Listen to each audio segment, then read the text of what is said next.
విదేశాల్లో చదవాలనుకుంటున్నారా? అయితే విదేశ్ కన్సల్ట్ ని సంప్రదించండి.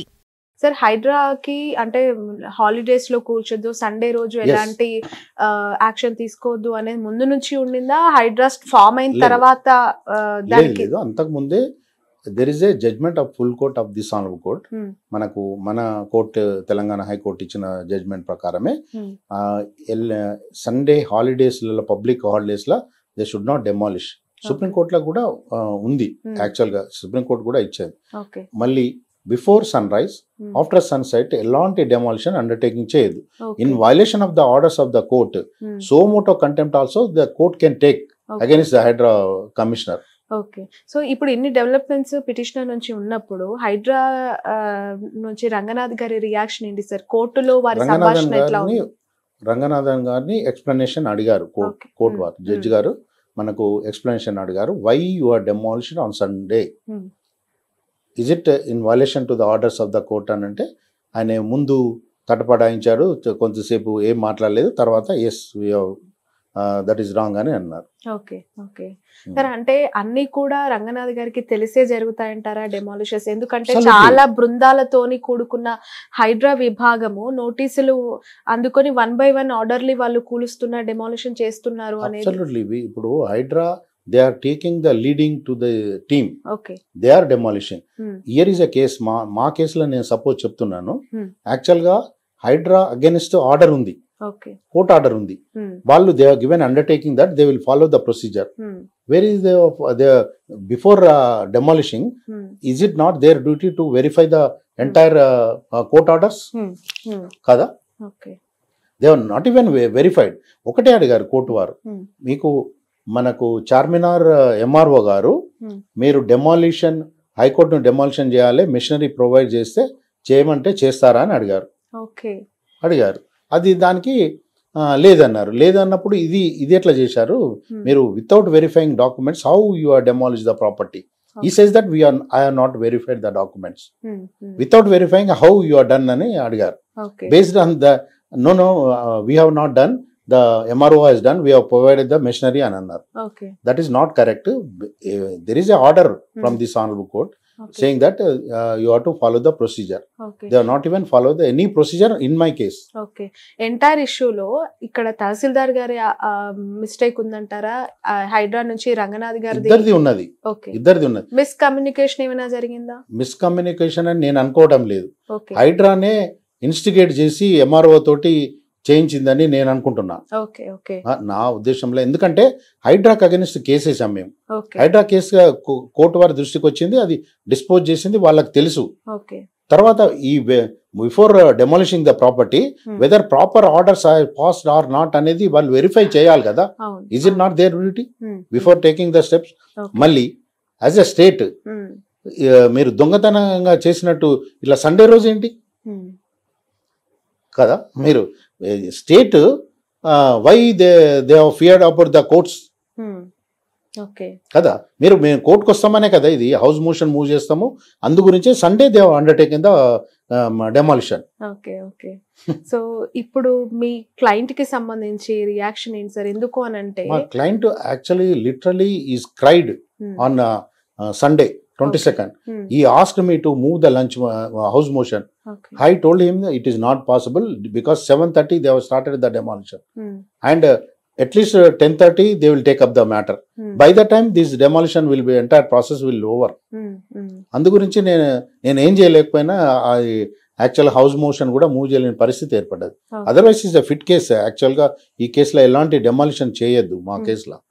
ఇది hospital has given a position also they have taken. They are running the hospital. Kids hospital running చేస్తున్నారు. There is a more than 100 outpatients ఉన్నారు దాంట్లో. రోజు అవుట్ పేషెంట్స్ మినిమం 100 ఉంటారు. Inpatients 2-3 they are joining. అది మనకు proper గా permission తీసుకున్నారు medical and health department నుంచి దాంట్లో మనకు హాస్పిటల్ రన్ చేసడానికి. 7/6/2024 నుంచి ఆక్యుపై చేశారు. రంగనాథన్ గారు ఏమని చెప్పారు, మీకు ఆక్యుపేషన్ లో ఏదైతే ఉందో వి విల్ నాట్ డెమాలిష్ అని చెప్పారు. But what happen to my case? He has occupied the building. That sir ఒక హాస్పిటల్ కన్స్ట్రక్షన్ చేస్తున్నారు అంటే ఇక్కడ స్టేట్ హెల్త్ డిపార్ట్మెంట్ పర్మిషన్ కావచ్చు, అక్కడ ఉన్న మెడికల్ పబ్లిక్ హెల్త్ డిపార్ట్మెంట్స్ అనేక విభాగాల యొక్క సమ్మేళనంతో ఆ హాస్పిటల్ ఫైర్, వాటర్, అలాగే మన పవర్ కి సంబంధించి అనేక డిపార్ట్మెంట్స్ కదా. ఇళ్ళనంటే సరే ఇల్లీగల్ గా నోటరీస్ అవి చూసుకోకుండా హాస్పిటల్ విషయంలో అలా ఉండదు. అది ఖచ్చితంగా గవర్నమెంట్ పర్మిషన్ తో కట్టినది ఉంటుంది. బట్ ఈ పర్టికులర్ కేస్ కి సంబంధించి వాళ్ళు అన్ని పకడ్బందీగా క్లియర్ గా చూసుకున్న తర్వాత హాస్పిటల్ పర్మిషన్ తీసుకున్న తర్వాత రన్ చేస్తున్న హాస్పిటల్ ని ఎందుకు ఎలాంటి ఇంటెన్షన్స్ తో కూల్చారు అని మీరు అనుకుంటున్నారు? నేనేమనుకుంటున్నానంటే to satisfy the local minister or somebody she has done that, అంతే తప్ప ఏం లేదు. దీంట్లో ఈగోస్ కు పోయింది. ఒకటి ఏంటంటే మేము we have taken several orders, contempt has been filed against her. అది కూడా గ్రడ్జ్ పెట్టుకున్నది ఆమె. At least HYDRAA is IPS officer, whether is it not his duty to verify the all the document before demolishing the property? Entire వాళ్ళు hard earning money, doctor ఈ has hard earning money invest చేశారు అందులో. మరి ఇప్పుడు వాళ్ళ పరిస్థితి ఏంది? Bonafide purchases. యాక్చువల్ గా bonafide purchases, this layout was made in 1985. there is 100 plots. One of the plot was purchased by him. That was LRS was also granted by the HMDA in the adjacent plot. And permissions were granted by the Gram Panchayat. And they have completed the construction. What is wrong in that? Sir, ఇప్పుడు నేను ఒకటే question అడుగుతున్నా, మిమ్మల్ని అడుగుతున్నా. Suppose మీరు ఒక plot తీసుకుంటే మీరు లేఅవుట్ కు అప్రూవల్ ఉన్నదా లేదా? అది ఎన్ని సర్వే నెంబర్స్? ఒక 10 సర్వే నెంబర్లు ఉంటాయి ఒక లేఅవుట్ లా, డిఫరెంట్ సర్వే నెంబర్స్ లా చేస్తారు. మనకు మీరు అడ్వకేట్ ఏం అడుగుతారు? డ్యూ డెలిజెన్స్ అడుగుతారు. అంటే మనకు ఇస్తారు లింక్ డాక్యుమెంట్ చూసి okay you can buy it అని చెప్తారు. కానీ any bona fide purchaser can not survey is plot. వేల ప్లాట్స్ ఉంటాయి అందులో. ఆ ప్లాట్ పర్టికులర్ ప్లాట్ ఏ సర్వే నెంబర్ లో పడ్డది అనేది వాళ్ళు సర్వే చేయించుకుంటారంటారా మీరు? చెప్పండి మీరే. ఇప్పుడు మీరే వేరే వాళ్ళ అవసరం. అదే విషయం మా హానరబుల్ జడ్జి గారు కూడా అడిగారు. ఎందుకంటే సపోజ్ ఎన్ఆర్ఐ ఉంటారు, సాఫ్ట్వేర్లు ఉంటారు, వాళ్ళు ఆన్లైన్ లో they will purchase, they will ask the opinion on the council and they will purchase. Just you are saying that is the government land, you have to thrown out అని అంటే ఏంటి? Okay sir, ఇదే high court గతంలో హైడ్రా ఏర్పాటు చేసినప్పుడు అభినందించిన పరిస్థితి ఉండింది, దాన్ని అప్రిషియేట్ చేసింది. బట్ విత్ ఇన్ 1 month లో ఎందుకు క్వైట్ కాంట్రాస్ట్ రియాక్షన్ వచ్చింది హైకోర్టు నుంచి హైడ్రా పైన? ఫస్ట్ లా కొన్ని చేసినవి కరెక్టే చేయొచ్చు. Court also appreciated for forming the Hydraa, but they have to follow the procedures. They are not against law కదా, they over and above law కాదు కదా. You have to follow the rules. నువ్వు రూల్స్ ఏది కూడా ఫాలో కాకుండా నేను over night అంతా demolition చేసేస్తా అంటే ఏంటి ఇది? అది whatever the steps they have to think it of before going to the demolition, whether the property falls under the FTL or is the government land అని clear గా కంక్లూజన్కి వచ్చినాక చేయాలి. ఈమె ఇప్పుడు తహసీల్దార్ గారు చెప్పింది ఏంటంటే 1/4/2024 లో మేము సర్వే చేశాము అని చెప్పారు. 1/4. దెన్ 2nd April నాడు మేము నోటీస్ ఇష్యూ చేశాము అండర్ ల్యాండ్ ఎంక్రోచ్మెంట్ యాక్ట్ అన్నారు. 1/4/2024 లో కనుక మన సర్వే చేసినప్పుడు జడ్జి గారు ఒకటే అడిగారు, ఏంటంటే మనకు వాళ్ళకు నోటీస్ ఇచ్చారా అంటే నో అన్నది. తర్వాత ఆమె వచ్చింది ఫిబ్రవరిలో she has joined. How can she identify that is the government land? And March 2nd it self she has demolish. అంటే మీరు సర్వే చేయకముందే డెమాలిషన్ చేశారా లేదా? ఓకే సార్, మీ ఈ డెవలప్మెంట్ బయటకు వచ్చిన తర్వాత, ఇంతకుముందు హైకోర్టులో ఆ హీరింగ్ అయిన తర్వాత హైడ్రా నుంచి మీ దృష్టికి వచ్చిందో లేదో ఒక ట్వీట్ వచ్చింది సార్.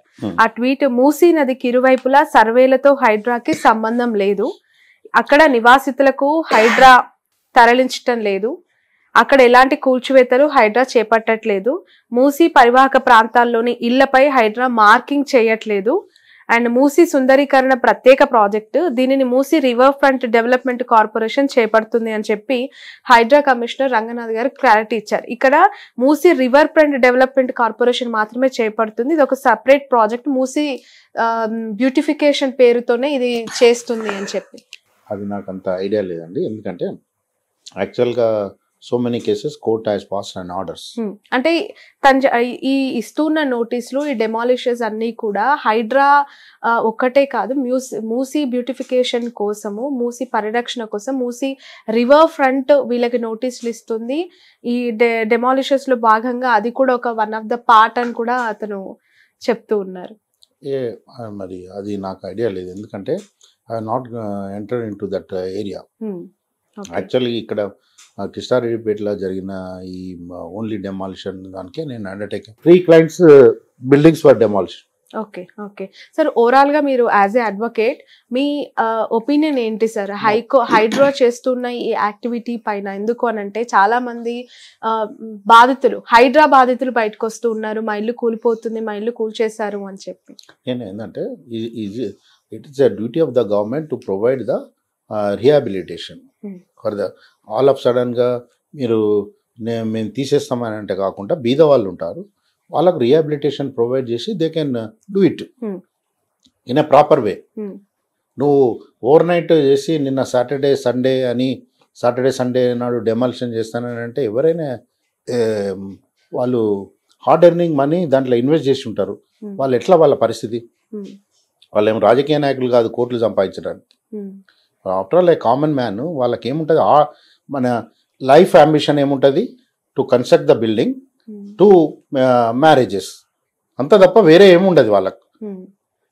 నాకు తెలిసినంత వరకు మిడిల్ క్లాస్ కానీ లోయర్ క్లాస్ కానీ వీళ్ళు కానీ, వాళ్ళు రాజకీయ నాయకులు కోట్లు ఉంటాయి, వాళ్ళు ఎన్నో దందాలు చేస్తూ ఉంటారు, ఇది చేస్తూ ఉంటారు. So double bedroom houses alternative గా ఇస్తుంది అని గవర్నమెంట్, మంచిదే అది, కానీ వాళ్ళని కూడా సాటిస్ఫై చేయాలి కదా government. It's an obligation of the government to satisfy them. Okay sir, హైడ్రాకి ఎలాంటి చట్టబద్ధత లేదు, క్యాబినెట్ అప్రూవల్ కాలేదు అనేది ఒక డిస్కషన్ జరిగింది. అదే ఈ రోజు అడిగారు జడ్జి గారు, మీకేం చట్టబద్ధత ఉన్నది, ఎలాగ డెమాలిషన్ చేశారని. దానికి there is no answer. Okay, పూర్తిగా ఈ రోజు హైకోర్టులో హైడ్రాకి చాలా ఇబ్బందికర వాతావరణం. యాక్చువల్ గా he has warned, honourable judge has warned the Hydraa commissioner. Okay, if you are undertaking this kind of demolition, I will stay entire GO 99. Okay okay, so Hydraa ఇలానే ఒకవేళ స్పీడప్ గా తన యాక్టివిటీస్ కొనసాగిస్తే, అందరు ఫస్ట్ వాళ్ళు చేసింది అందరు అప్రిషియేట్ చేశారండి. Forming the Hydraa is a very good idea. యాక్చువల్గా only thing is proper procedure తోటి ఎవరి ఎఫెక్టెడ్ పర్సన్స్ ఏమవుతుందనే చూడాలి. నువ్వు ఇప్పుడు మొత్తం ఈ రీసెంట్ పాస్ట్ ఏం చేస్తున్నారు, బీదోళ్ళ మీదనే పడుతున్నారు, పైన వాళ్ళని ఎవరిని కూడా టచ్ చేయడం లేదు. మరి ఇదే బిల్డింగ్ ఇప్పుడు మీరు వీళ్ళు చెప్పారు కదా, ఈ పెద్దవాళ్ళకి కూడా నోటీసులు ఇచ్చారు కదా, వాళ్ళకి నోటీసులు ఇచ్చి 45 days టైం ఎందుకు ఇచ్చారు? మరి వాళ్ళకి ఎందుకు ఇచ్చారు? ఇప్పుడు మీకు తెలిసిందే కదా నోటీసులు ఇచ్చారు. ఇది మా ఓఎస్సీ కాలేజ్కి ఇచ్చారు, మల్లారెడ్డి గారి కాలేజ్కి ఇచ్చారు, పల్లా రాజేశ్వర రెడ్డి గారికి ఇచ్చారు, ఫాతిమా అంటే ఓఎస్సీ వాళ్ళ దానికి సంబంధించిన వీటికన్నిటికీ నోటీసులు ఇచ్చి you are protected them. But వేరే కామన్ మ్యాన్ కు నువ్వు ఓవర్ నైట్ డెమాలిషన్ చేస్తానంటే ఏంటి, ఎంతవరకు న్యాయం అది? గవర్నమెంట్ కూడా అర్థం చేసుకోవాలి, ఇది గవర్నమెంట్ కు నెగటివ్ అవుతుంది, ఇప్పుడు వచ్చిన కొత్త గవర్నమెంట్ కు నెగటివ్ అవుతుందని వాళ్ళు ఆలోచించాలి. అంటే తాత్కాలిక ఆనందం కోసము శాశ్వతంగా ఒక ప్రక్షాళనకి పూనుకున్నప్పుడు ఇలాంటివి కామన్ గా వస్తూ ఉంటాయి. ఒక మంచి కాజ్ కోసం పనిచేస్తుంది హైడ్రా అని చెప్పి మాట్లాడే పరిస్థితి ఉంది సార్ రంగనాథ్. సరే ఓకే, మీరు తాత్కాలికంగా వచ్చే బాధలని చెప్తున్నారు. మీరు బీద వాళ్ళు ఒకసారి డెమాలిషన్ అయినాక వాళ్ళు ఒక 20 lakhs 30 lakhs టోటల్గా లాస్ట్ అయిపోయిన తర్వాత వాళ్ళు సర్వైవ్ అవుతారా? మీరు అది చెప్పండి. అది వాళ్ళకు కష్టపడి సంపాదించుకున్న డబ్బులు, ఎట్లా మీరు వాళ్ళకి ఏదైనా ప్రొవైడ్ చేసి మీరు డెమాలిషన్ చేసుకోండి. వాళ్ళకు రైట్లీ రాంగ్లీ పర్చేజ్ చేసినారు కావచ్చు.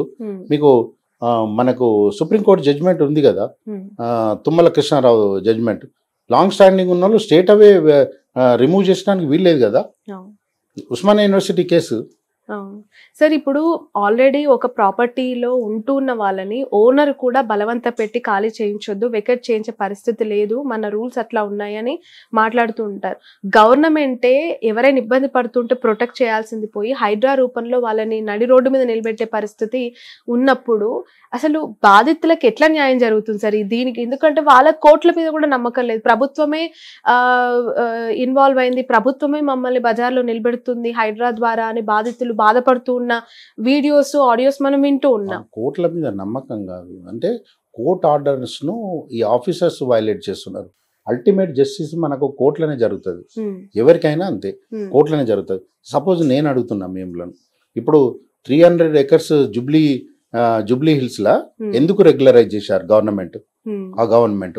ఈ విఐపీస్కి అందరికి ఫ్లాట్స్ ఎందుకు రెగ్యులరైజ్ చేసి డబ్బు కట్టించుకున్నారు? మరి వాళ్ళకు కూడా ఆ ఛాన్స్ ఇవ్వాలి కదా.